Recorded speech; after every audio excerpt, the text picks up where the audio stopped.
moving into our first conversation for today with representatives of the Friends for Conservation and Development. We are joined by Executive Director Raphael Manzanero and Derric Chan, who is the Park Manager.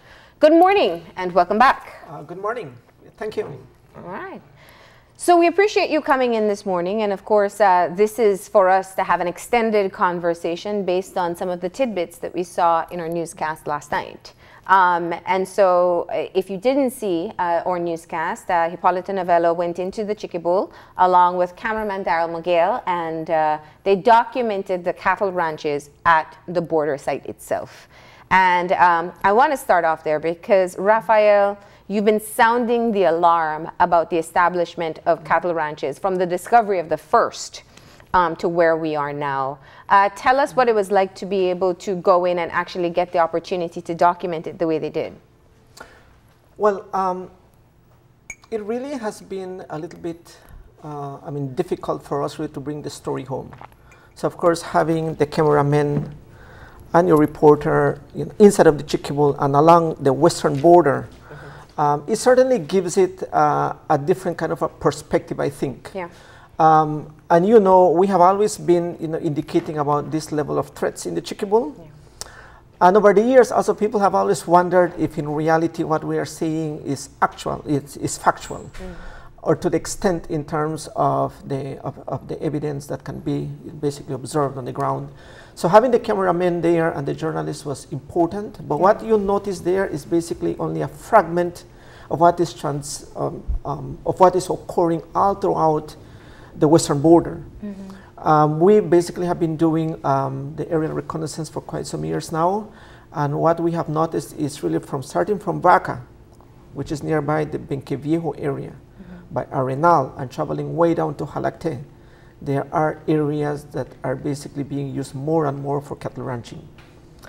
We've seen an evolution of the type of illegal activities that take place in the Chiquibul. We saw logging, we saw chate, we know poaching is a problem, gold mining is a problem, and then we started to talk about cattle ranching.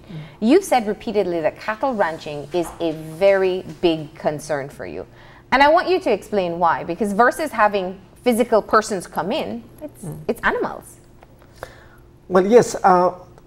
Well, actually, what you will see, of course, are animals, right there on the ground. But what really makes it different in terms of all the other threats and challenges in the Chiquibul is one that in the years of 2008 and 2010, the idea of having chateros, the reports that we were bringing in about the chatero activity, it basically was really driven by poor people.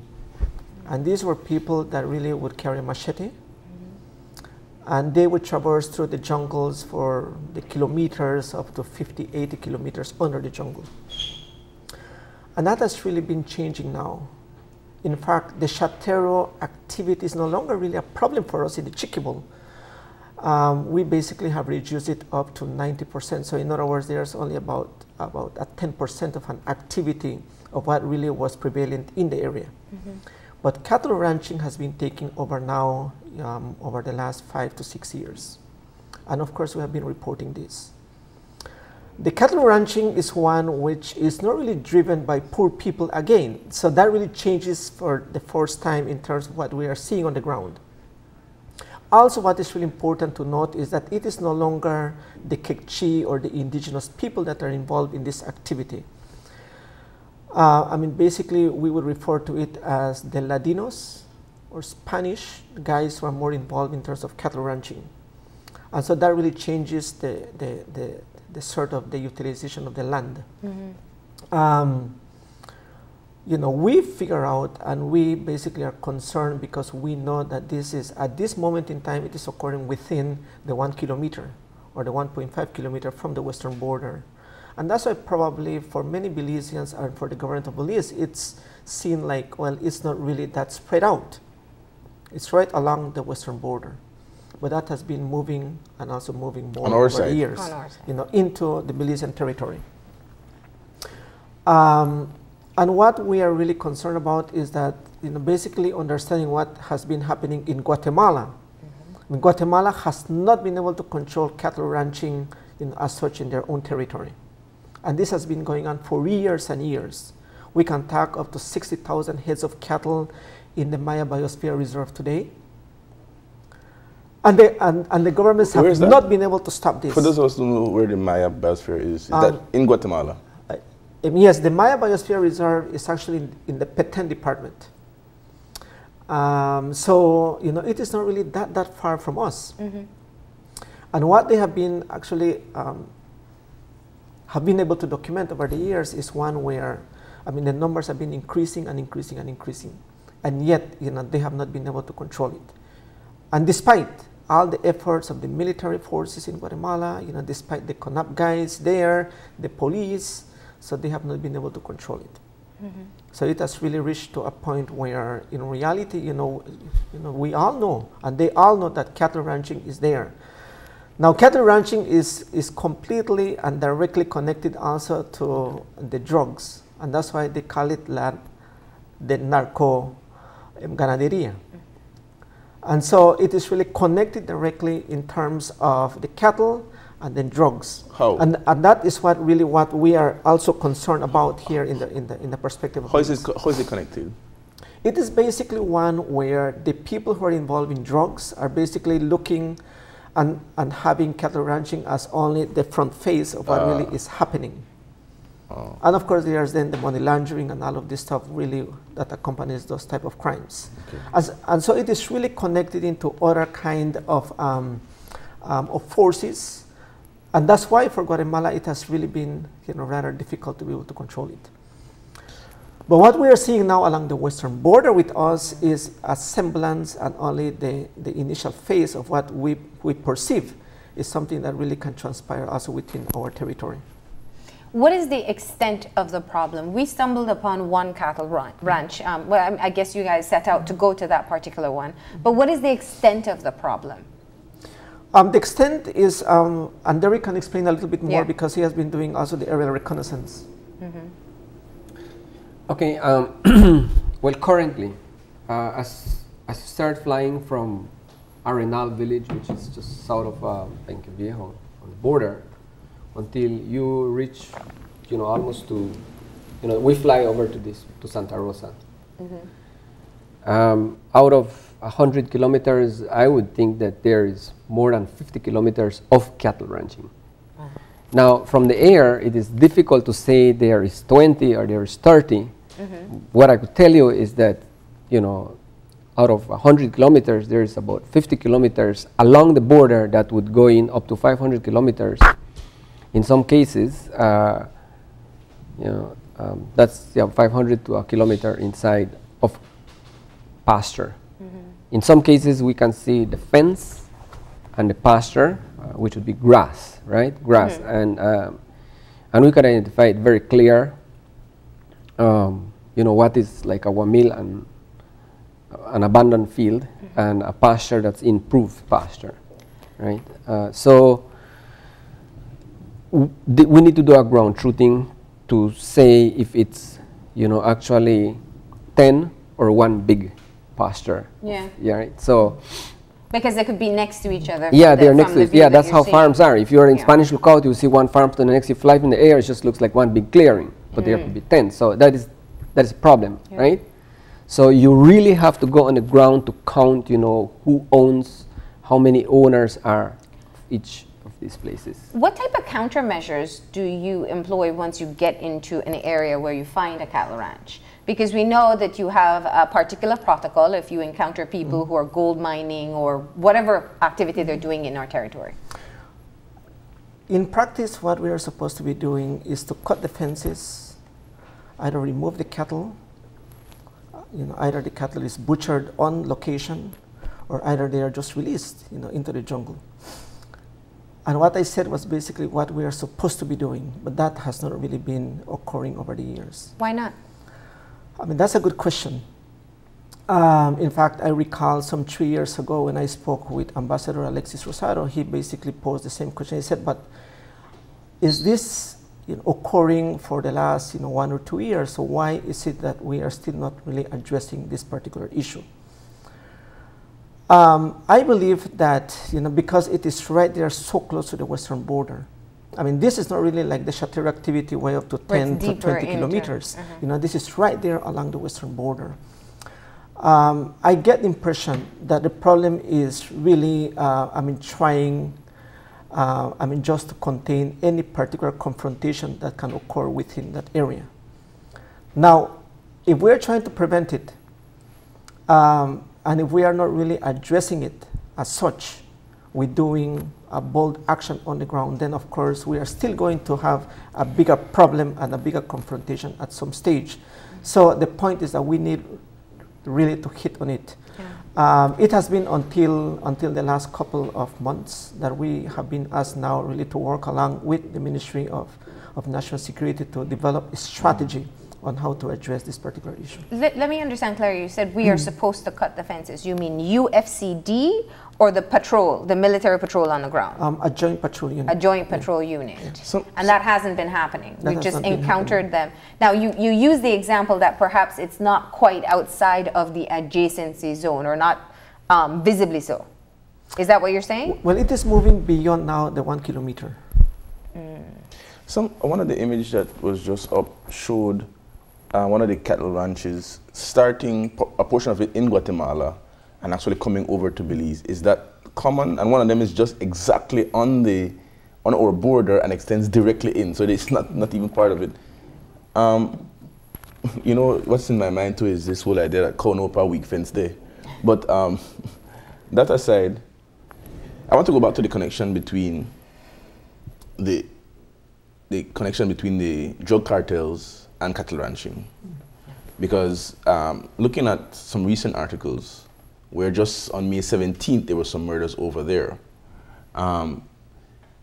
This is a national security issue, and one of the things that the article was speaking about was the fact that violence is connected with it. In fact, 4 cattle ranchers were murdered in that news story. We're seeing a lot of violence in Cayo.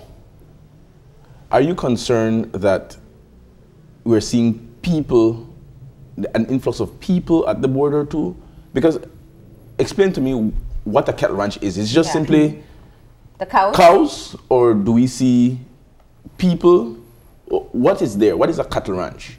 I think there is still a limited amount of information in terms of understanding the bigger picture of the matter of cattle ranching and other activities along the western border. I mean, largely we have been, over the last 10 years discussing about the Chiquibul. But as we started really to do the aerial reconnaissance from the Vaca way down to Jalacte, we realized that there's a lot of the porous border, as how it's indicated always. And indeed, it is really porous. If you just walk about 2 kilometers from Benqueviejo, there's a lot of activities taking place there. Oh. In the Arenal area. In the Vaca area. That's 17 kilometers of the western border, and there's almost no information in terms of human trafficking, in terms of drugs that might be related to on the ground, in terms of cattle ranching activities and all of this. So it's not really that easy really to put all the pieces together to make a sort of a statement on how it is really aligned to. I mean, what we can tell is that in the case of Chiquibul, in the case of Chiquibul, we have seen this, that it's really moving and moving more over the years. Yeah.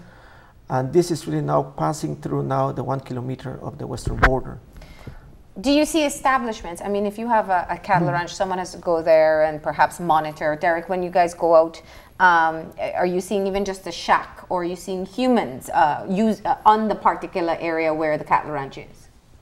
Yeah, sometimes you can see people.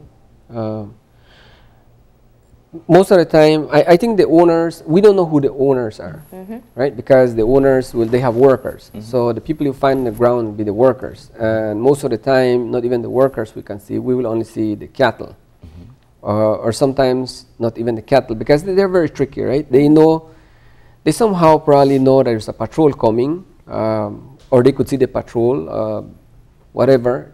Cattle are moved from pasture to pasture, so you have a big fence of 100 acres and you divide that in 20 pieces and you move your cattle around. So sometimes when you get to a point We can see the cattle there, sometimes they aren't. Like that day we went there with the camera, we did see the cattle and we did see horses. Sometimes we go there, not there, right? But we know they're active because you could see the trucks where, you know, they come in to drink water, to walk around, and, you know, fresh poop, etc. We know we could see that people, the cattle have been eating around. So it's there.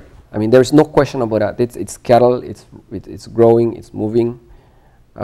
Would an outpost at that specific location assist? No, I think it's a matter of strategy. Yeah, the good ideas are there. You know, it's a matter of strategy. The cattle has been there for the past 5 years or even beyond. You know, we've been saying about cattle, and they are inching themselves. Like you said, you know, it started, the pasture or the farm started in Guatemala, and every year they have moved, you know, another 50 meters and another 50 meters, and they have been moving in the area of La Rejolla. They're like even like 800 meters inside, big pasture, cattle roaming all day. You know, they are very comfortable there. And the Valentin CP is right there. Yeah.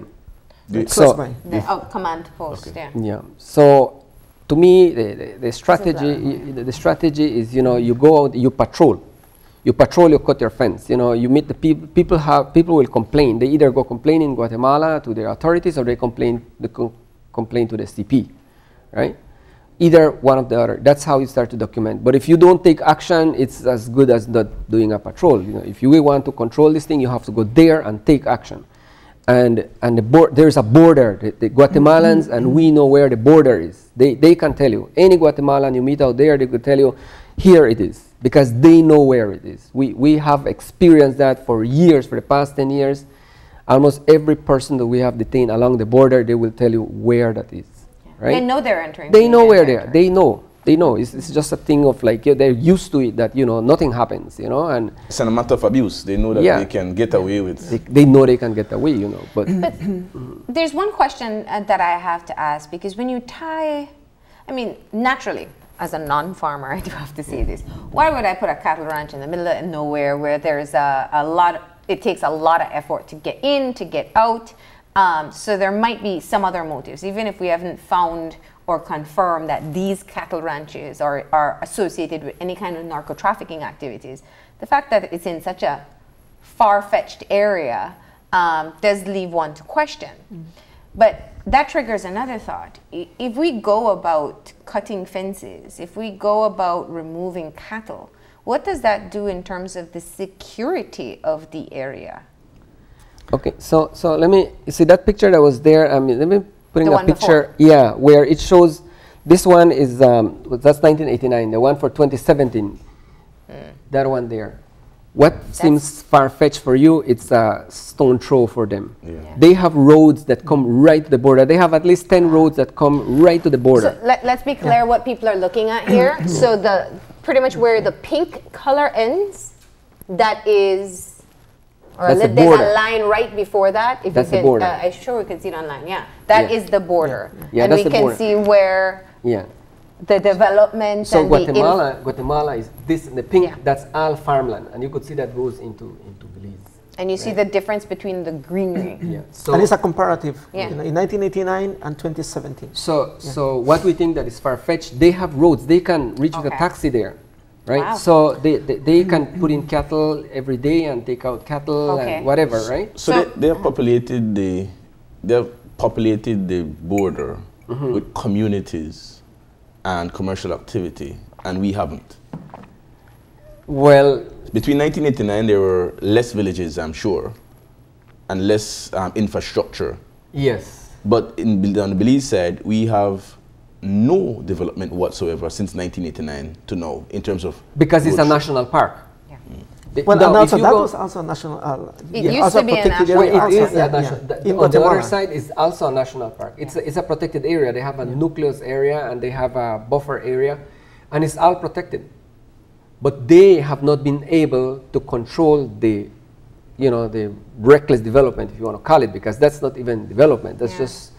You know, it's very reckless. It's been land grabbing and whatever. But if you go to north of Petén, they have that would be the what would be the biosphere reserve? The Maya Biosphere. That's the Maya Biosphere Reserve, where Tikal is.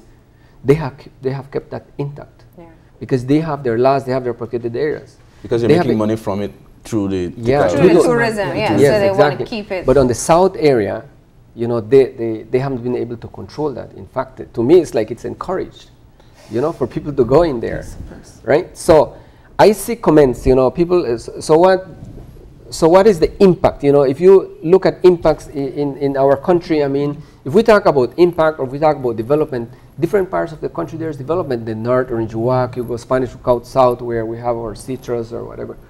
Yes, but this type of impact, it is a national park, and it is an illegal encroachment. You know, it's an invasion by Guatemalans. So that is important. You know, that is important because, you know, whatever. When I used to work in a lot of other national parks, and when there is an encroachment or a incursion of hunters, I can go and visit the family, right? Like maybe like in the Coxcomb Basin or in the Blue Hole National Park, I can visit the family and speak to them, you know, this is a park, etc. But in this area, you cannot, right? We cannot address this problem by educating, like how you educate around the Chiquibul, around the Coxcomb Basin or around Crooked Tree, because they are not the people who they want to speak to you. They run away, right? It's totally an invasion, and they know they are invading into the land, right? So that is the difference. And I say it because I see the comments about people commenting like, you know, but Belizeans are also destroying. Yeah, you know, people are always developing, you know, all around the country. You know, there is illegal stuff happening inside the country of illegal logging also by our own Belizeans. And there is also illegal encroachments into our parks. But then we can address those things, right? If we're not addressing it, that's another problem. How we address this is the impact of this is bigger. But you told me that there is one, you told us that there's one encroachment, which is right next to an outpost. And it's getting larger and going right past the outpost. I think so we are not addressing it where we can. I think that is really practically one of the key things. I mean, we can have the resources, or even though at this stage we can say, well, we have the limited resources. But even beyond the matter of resources, we need the commitment and the determination to address this particular issue. Now, I think like many of the other things that we have been discussing here for the last 10 years, Marlene, it really has taken quite some time really for the authorities to come around really to address it in a holistic way. The matter of cattle ranching has to be addressed also in a holistic manner. In other words, and that's why we also signed the declaration of good intent with Guatemalans as part of that as part of the platform in order really to see how they can also be able to address the social issues, you know, which is a major problem. I mean, the matter of land tenure in Guatemala is completely. So, of course, people will be looking at new lands, and if they see the lands that practically they can use, of course, they are going to use it. Now, in the matter of cattle ranching, it's also important to note that there can be two phenomena that are taking place. One, the agricultural, you know, farmers had been using some of these lands from 1984. So some of these lands were left as huamiles. These lands, as in, you know, right along here in the Chiquibul, on the Guatemalan side. No, on the Belizean side. On the Belizean side, you know, the farmers since 1984 have actually been coming in around and doing agricultural farming, and that has been actually documented. We have been losing, at this point, over 4,100 hectares of forest over those years that have been denuded and have been fragmented. So we're talking of about 15,000 acres or more of forest right along the Chiquibul, including Caracol. But now these farmers have basically been abandoning these areas. Now, it might be because of two main reasons. One, you know, either they are being threatened, and then they have to leave, and then they leave it actually for the cattle ranchers to take over. Or secondly, the cattle ranchers are getting them as the laborers really to come in and just clean and to plant the grass. So you notice there's a change on the trends that are taking place from agricultural farming now to cattle ranching. Yeah. Now, I don't want to miss the point that you mentioned earlier. You said you spoke with Ambassador Rosado from Foreign Affairs. You have a working relationship with the Ministry of National Security. Has there been any effort to come together and decide on a strategy, a definitive strategy as to how, I mean, Chate was one of the things we had to tackle, all the other issues before. Have you said, listen, cattle ranching is becoming a growing problem. Let's figure out a way to nip this in the bud now? We are basically at that process now, and that has taken us basically 4 or 5 years now. But the strategy is now being outlined. It has to be, and more than likely, it's going to be a multi-pronged approach.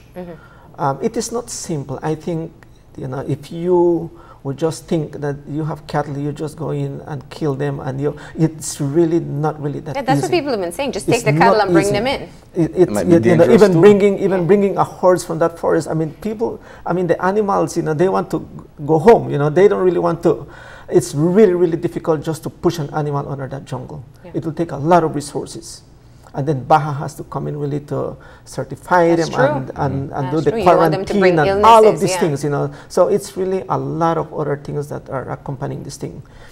But I mean, coming to the strategy, we believe that you know, we are in a way I mean, positioned, you know, now really to discuss those things, you know, to be able to present the kind of the components that will be required.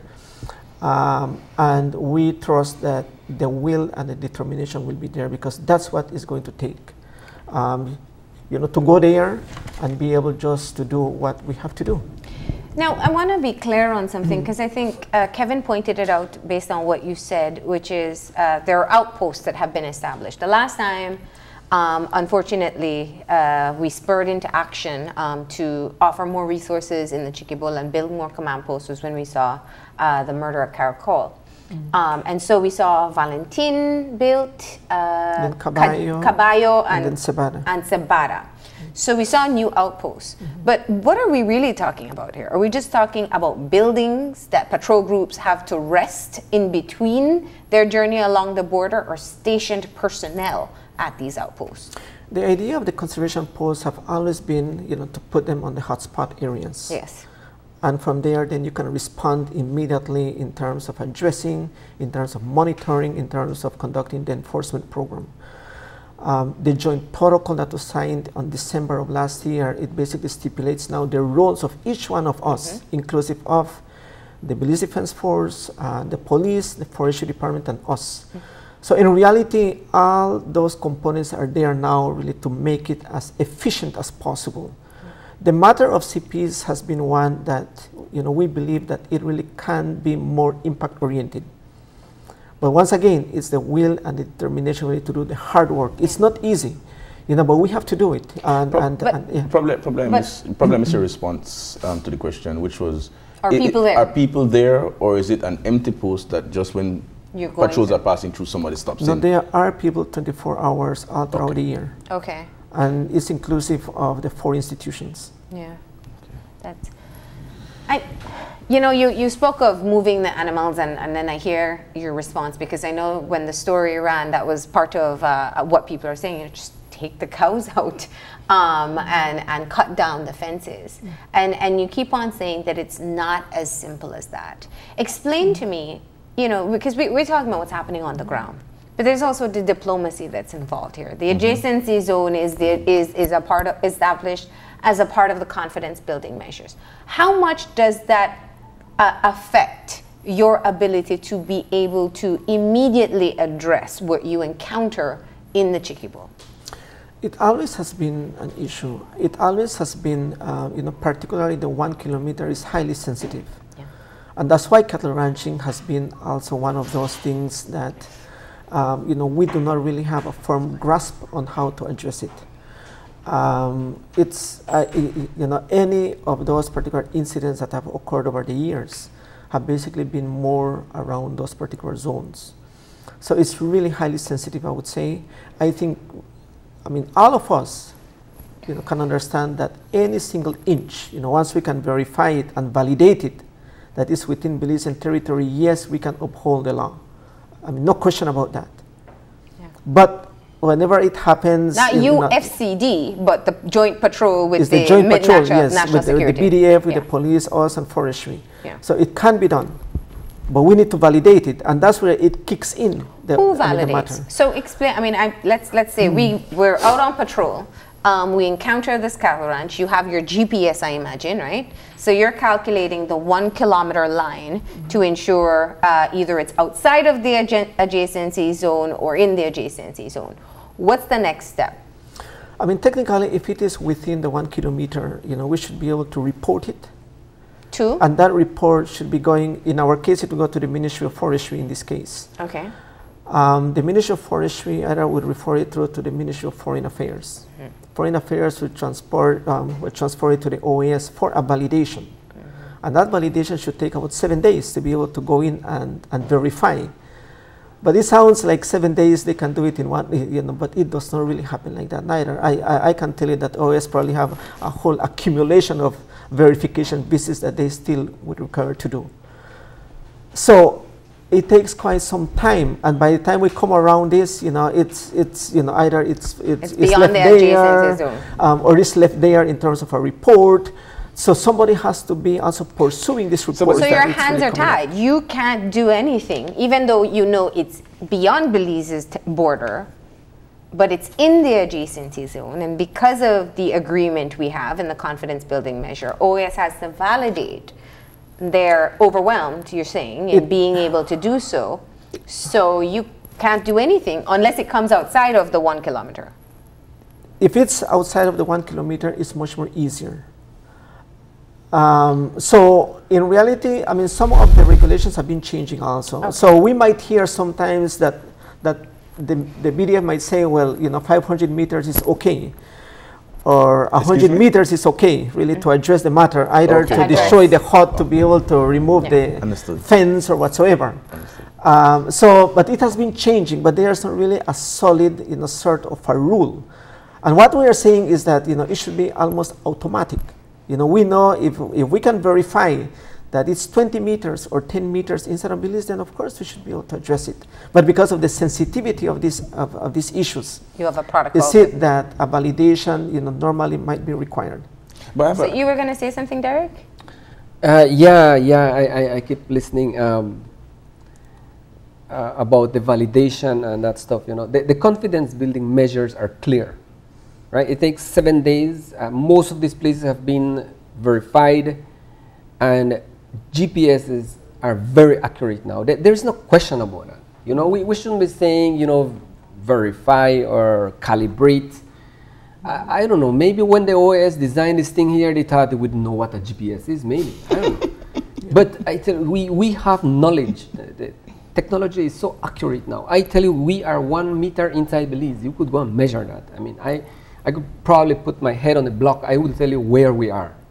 So anybody can question that to me. I will challenge you, right? So anything, I do not agree that we should let 300 meters. We should go and verify those things, because where I put my border right now, that's it, right? And if you allow people to come in 50 meters, they will come in 50 meters. You allow them to come 1 meter, they will come 1 meter in, right? So then to remove those people is the problem. We should know where our borders, the military, the forest department, us, we should know where the border is exactly. That's why we do link-ups, right? That we should always be able to be aware where exactly is at different points. It's just 100 kilometers. We've been doing this for 10 years. We should know where it is. We shouldn't have to go back again, and verify and verify and verify. We should have verified this a long time ago. And cattle, and these cattle that are there, we should have done this 5 years ago. We should know who the people are, right? But it's a joint thing. It's not an FCD thing. We basically have been, doing. We are biodiversity people. We are biology. We are wildlife, right? I think the matter that Derric really is raising is one where, if we look at the Shatter, if we look at the illegal logging, if we look at the gold panning, I mean, to a large extent, the determination to be able to do it, and we have discussed this internally, that if we want really to address it, we probably will have to go and do it ourselves. But as we get much more closer to the western border, that is where we are saying, well, okay, over there it changes the things. It changes dramatically from dealing gold panning, which is 8 kilometers. So it's really a different kind of because you have authority in your reserve.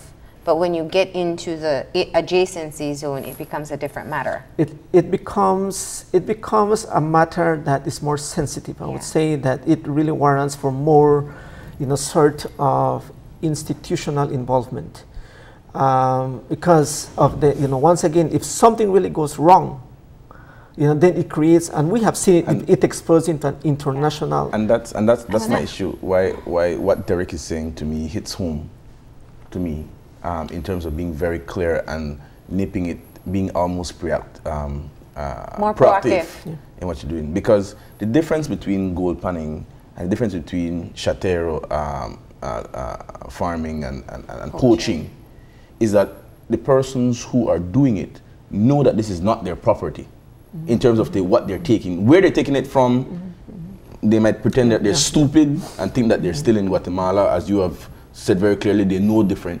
They know. But they know that the animals or the gold is not theirs. But when it comes to cattle ranching, they're putting their it is their property that they're putting. And so when you destroy it, each cow is maybe what, $500–600, $1,000. So if you destroy 6, see, it creates a situation where I'm very concerned that this creates not only a national security issue, but an issue of the safety of our Belizeans as they're patrolling the border. Because we have been sitting back. I think Guatemala as a government, whatever has been said over 100 years, they know our borders is there, and they respect that. I mean, it has been said by the government of Guatemala. If we address this, right, they will respect, the people will respect the border. So, but we need to go. It's a national park. It's our border is there. We should know. We should go and document this cattle, and have the people remove it, right? But if you don't do it, you know, nothing will happen.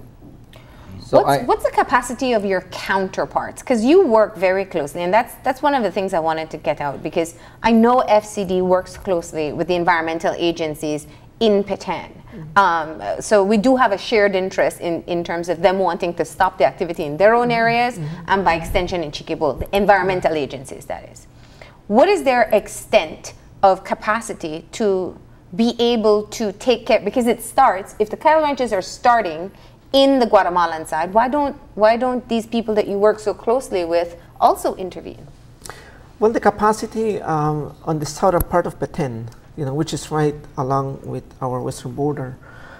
I mean, the CONAP, like the forest department there in Guatemala, is basically being reduced also in terms of the personnel. And that's why, you know, over the years, the people actually took over that biosphere reserve because of the governance or the limitations or the limits that they have to governance of their own land. So they have a habit. Once there's not enough people watching over, they'll just take the land and start to use it? And they have also other tactics that they would use. You know, for example, once they see, I mean, everybody has a cell in Guatemala. And it's a cellular, yes, a cell phone. So basically, I mean, you can make a quick call. If you see authorities going in, they already make a phone call, and all the illicit activity is already hidden. So you cannot find no one. You know, it works very, very. I mean, quick. Are we taking in follow up to Marlene's question? Are we taking, not you in particular, but is our country taking a naive view to what is going on in Guatemala? In that we have signed these confidence building measures with Guatemala on paper. They have a national reserve on paper. We've signed, you referred to another agreement that we made. A declaration. That we made with them on paper. But it doesn't seem, it's not in their benefit to stop the persons from coming over, whether or not it's innocently poor people coming over and ranching, or it's drug cartels, which are even more powerful from coming over. So are we taking a naive approach to this thing? I don't think FCD is taking it in a naive I mean, situation. I can tell you, I mean, we have done all the background checks. We already know where this thing can be leading to. We already have looked at the numbers, we look at the statistics, we have seen the strategies employed in Guatemala. And that's why our alert has always been, and we will keep on saying that, you know, what you see in terms of cattle ranching advancing into the Belizean territory is one that, even though if it's, I mean, 200 heads of cattle or 300 or 500, you know, that is just the beginning of something that we will not be able to control it. I mean, this thing is very complicated. You know, why is it that some of the local counterparts will not really get like that involved, because this thing is very dangerous. Yes. I mean, you are dealing with not a poor farmer, you are dealing with already organized crime. You know, so, and that's why it's jumping into another level. Which is what we don't want to happen, established at our borders. And if we want really to prevent any level of confrontations, you know, then we need really to start to address it as soon. And in fact, this we should have done over the last 3 years. You know, I'm going back to something Derric spoke about with the fact that people know where the border is, that that you know that the GPS works, that all the verification, although outlined in the confidence building measures, it's kind of a rubber stamp. You know when they're in Belizean territory, and you know that they know when they're in Belizean territory. But what I hear from you, Derric, is a level of frustration, and I want to tap in. You seem that. What is it about this situation that frustrates you? I like to hear you say nip in the bud, right? At the beginning. Yes. That's when you do things, right? I like to use this analogy. I've said it to the Minister of Foreign Affairs. If you have a mango tree, or you have your mango trees way out there, 5 miles from here, and you're sitting here, they're bearing fruits, and you go there and somebody's stealing your mango, right? You're not there, right? So why are you going to complain? If you leave those mangoes just to rot there, well, somebody's gonna reap your mangoes. Someone's gonna harvest it because it's there, it's food. So to me, that's kind of like the frustration, because we could do this thing, right? The government, the military, the forest department, there's a lot of people. If you count how many people are along the border right now, taking care of, as a national park conservation post, there is like about 90 personnel there. Why this is not happening? Let's look at this thing, right? We have proven, right? Right now in Caballo, in the Caballo conservation post, I have said it, and I could say it loud here. You know, congratulations. I always say congratulations to the Belize Defense Force. What we do with strategy and together works, right? But we need to all work together. We need to look at all the border, right? I don't think this should be happening. You know, it's possible. It's possible. We could show it through maps, right? We could show it through ground truthing. We could show it through 6 months of work, right? From when was it that we installed in Caballo? 1 year ago, right? We could see, you know, the changes, the positive changes. What is the next step to get more positive changes?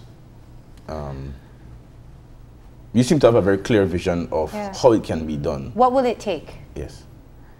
I think it would take seriousness, you know, from leaders to the ground, the strategy.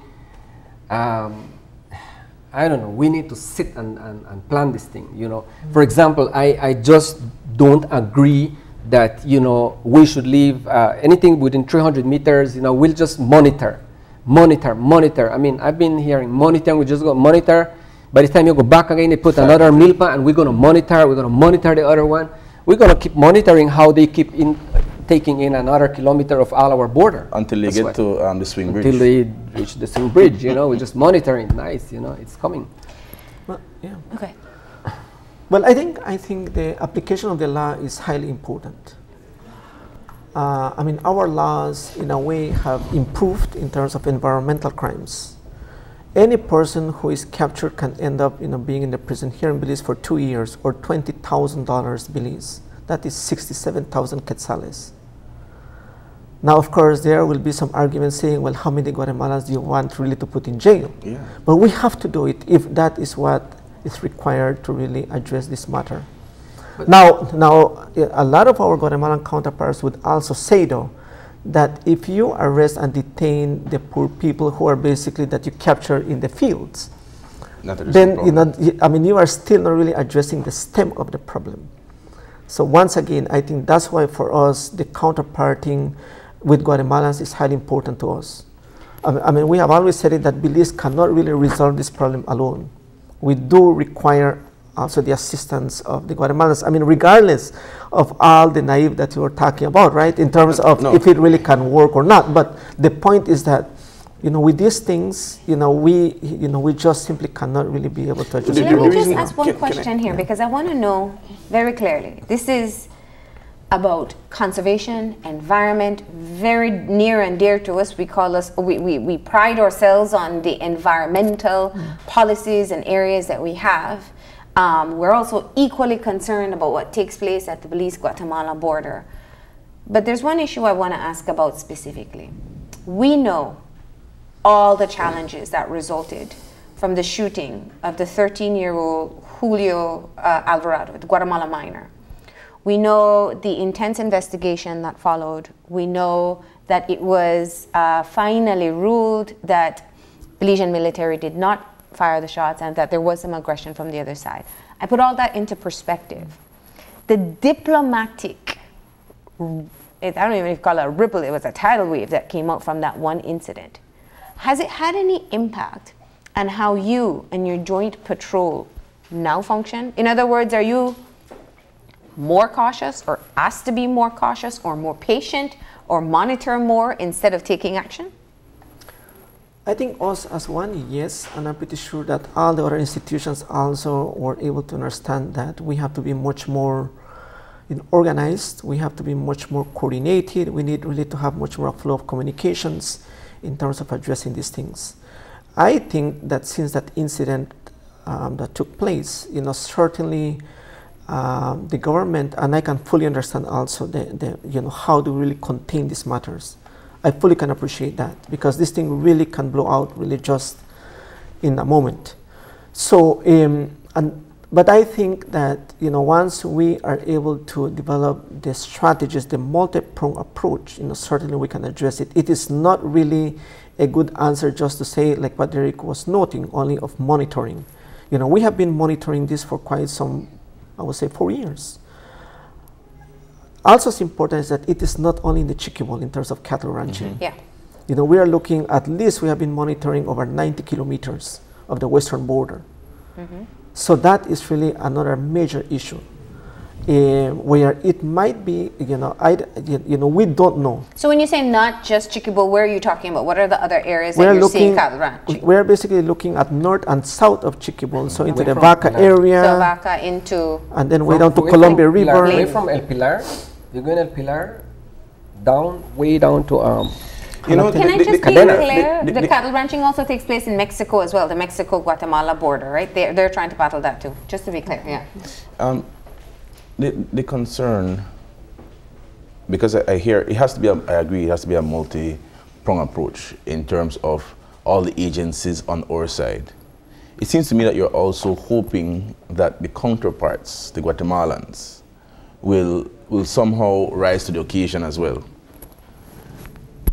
My concern is that they have no need or no desire to rise to the occasion. It is in their benefit to do nothing. They waste no resources. The more we encroach, the more Belize has to go to our international friends and partners, the more we have to spend local resources, the more we have to hire more people to go on the border, the more headache for us, the less headache for them. What can we do? Let's assume that they are mischievous or malicious, and they're not going to lift a finger to help us. They'll talk in every meeting, they'll sign every paper that you want to, but in actuality, when the rubber hits the road, they're going to turn their backs. What can we do only by ourselves to help to be proactive to stop this, as opposed to waiting for them to sign more papers, to tell us that they're going to do more stuff, and then they do absolutely nothing? I think if a policy is set in place to say we address cattle ranching by doing this and this, by tomorrow we could start really to actually be able to do it on the ground. Either to cut the fences, remove the posts, detain people, bring them out. All of these things, it can be done. But we cannot really do it ourselves alone. It has to be a joint effort. Now the matter joint between who and who? With the regulatory agencies here in Belize. Media, forestry, police. Okay. Even lands, I'm still just not understanding, and you can, maybe you said it and I missed it, why we're not doing it. I know FCD doesn't have the authority alone to be able to cut the fences, depending on where it is, I should be clear. to cut the fences, to detain the people. Why are we not doing this for the past 5 years since you first flagged there are cattle ranches being established at the border, and we need to be careful? I think probably because it still has not really been highlighted really as a critical issue. I would hope that with your cameramen who went there, to bring the pictures, perhaps that's really going to highlight it. Because we have been saying this, it has not really been a critical matter. I don't think it really has been as an urgent, issue to address with. So I would hope that it is now really reaching at that level. So I am, it's one of those things that in the Chiquibul and into these remote areas, if you don't see it, then certainly it's as if though it doesn't exist, And so, we have passed through this over the years also. But the OAS has to answer some questions too, because as I understand it, you're saying that we have been going through the process. We have been requesting validation, requesting verification and validations, and there's a backlog there, and some of them have been, which is something that can be done practically in 2 days, and to be reasonable in 7 days, has taken more than 4 years to validate. If that is so, then doesn't the OAS have some answers to give? Because we've been delegating a part of the process to them, which puts my thing here, excuse me, is my concern about the escalation of violence to Belizean lives. Yeah. Because if you cost me over 5 months, and I'm a drug lord, and you cost me $40,000 in 3 months, next time you come to take up my cattle, I'm going to have a couple of my people, soldados right there, and I'm going to deal with you. And that creates a bigger problem. So to go back to Derric's point, there's some people who have things to answer to, and we are quite capable of going to the OAS and saying, yo, you guys are holding up the process, and it's causing us bigger incursions, bigger problems.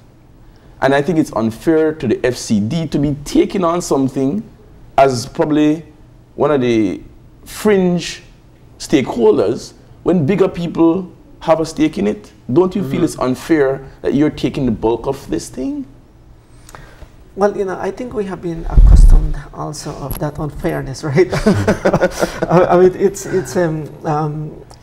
I mean, there has been an evolution of things in the Chiquibul, and if there is something that probably marks us is that determination just to continue over the years of saying it and saying it. We, in terms of illegal logging, we had really to address it even as night operations, which was really highly dangerous. Yes. But we had to do it. In this, we know that it can be addressed, and that's why I think the frustrations of Derric is basically nothing. Well, I mean, we already know the A, B, and C. Yeah. He talks like the way Belizeans feel, No? Well, because, and I think you're seeing this problem spreading. It's perfectly clear. I think one of the things we don't say enough is that FCD, Friends for Conservation and Development, your role has shifted from ensuring that we maintain this beautiful natural resource that we have been blessed with in abundance to becoming our frontline border patrol. Yeah. And I know when you decided to study whether it was environmental science or natural resources, it wasn't about training how to interact with gunned, armed persons. Although we are not a national security agency. I know, and that's what I'm saying. That's where you have now, that's now a part of your role. You don't do it alone. I want to be clear. You do have your patrol units. But this has become perhaps one of the biggest burdens of the FCD, I would imagine. One of your biggest financial burdens as well. So it's very expensive, yeah. I want to ask a question, and I want you to be clear, whether it's more people, more money, more political will, more aggressive strategies, or more proactive strategies. What do we need to start to stop this problem, to stop this problem before it gets any further? I think it's really the will. The will. It's basically that. If we, as how I mentioned, if we get as a joint forces, directive, that we can go in and proceed, just to do the cutting of the fences, removing of the items, the confiscation of the goods, arresting the people, within that zone, within that area, then it can start really to occur as immediately. But we need, with that kind of directive, that there is also that embodiment of that support system together. You know, because it requires also the services and the ability, then really to be able to do it. Why do you think the will isn't there? As how I mentioned, perhaps it still has not really been highlighted really as a critical issue, although we have come in to say it here in your program. It's like many things. Environmental issues would tend to be highlighted until it's almost gone, and that happens globally. But this Go ahead, yeah. I want to say, when you were talking about, we taking the brunt, I wanted to say that we don't want to take all the credit of us, doing everything. Understood. The BDF, they do a lot of the work because they are the strength out there. So that is important to know. Right? What is the structure? Because Belizean lives cannot be lost because the failure of our leaders, and we can't have incidents which could be avoided because of the failure of our leaders. Now, my question is, what is the structure of the strategy? You said that, listen, if there's a policy developed today, and this policy says this is the way we're going to strategically deal with it, that we could deal with this problem tomorrow. What is the structure of the strategy? Do you meet and circle the wagons every 2 weeks? Every 2 months, there's a strategical planning meeting. Do you adjust every 4 weeks that this is working, the OS is the problem, this is the problem, that is the problem, and we address it, the Ministry of National... When does everybody sit down, and how often does everybody sit down, all the stakeholders sit down to brainstorm, assess what's on the ground, what's working, what's not working, and to project what can work in the future? How often do we do that? Do we coordinate our strategy? Well, there are the monthly interagency meetings, but something important that just evolved since January of this year has been what we refer to it as the Joint Protocol Committee. So that is now the platform for these kind of discussions, and all the regulatory agencies are there, inclusive of the BDF, Forestry, us, the police, Immigration, Customs, and that is being chaired by the CEO in the Ministry of National Security and Defense. So that is really the platform.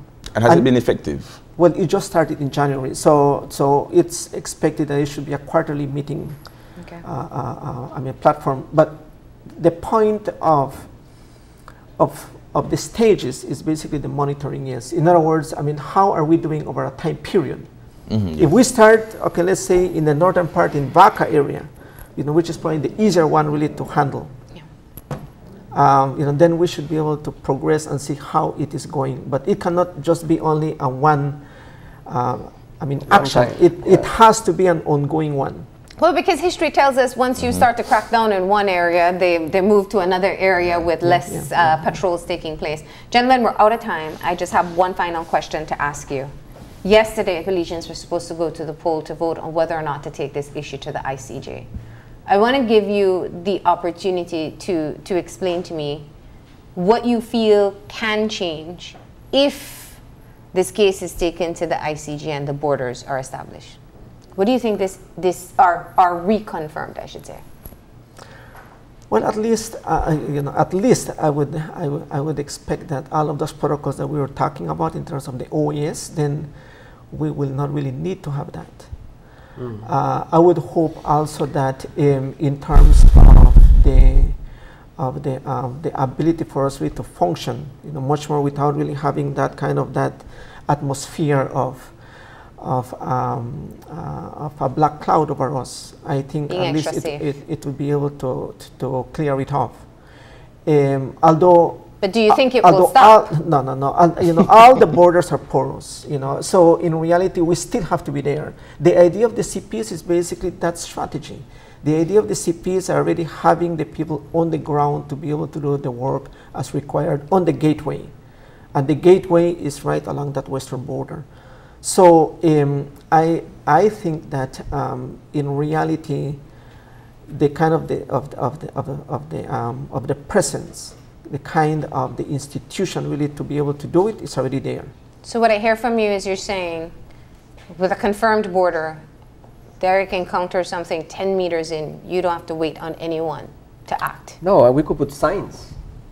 We could put signs, you know, in every village, and that, you know, this is Belize, this is the park, you cannot come beyond this point. Right now we cannot. And there can be no excuses neither. Yeah. Because that is the other point, you know, the excuses are always there, you know. So I think at least, You know, although Derric has said it. Excuses from whom? I'm From from the Guatemalans. Oh, that this is their Yes, territory. that, you know, that Okay. that You know, they the did not really Americans- know better. You know, the Americans are building or are planning to build a fence, and I'm sitting here where they want to, and I'm thinking there's no better place to build a fence than in this area right there.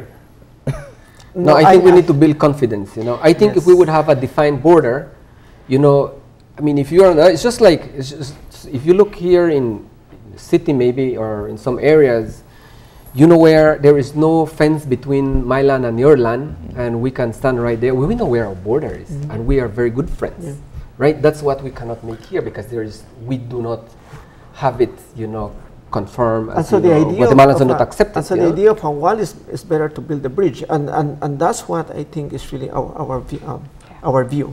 Gentlemen, thank you for coming in. We appreciate you for always taking the time to keep us updated. We don't venture into the Chiquibul, so we rely on you to bring that information out. And we're grateful that you had this conversation with us this An morning. invitation is still open. Yes, to trek into the Chiquibul. Certainly. Kevin. All right, we're going to go ahead and take a break. When we come back, we're going to be talking about the casting call for the new Miss Universe Belize.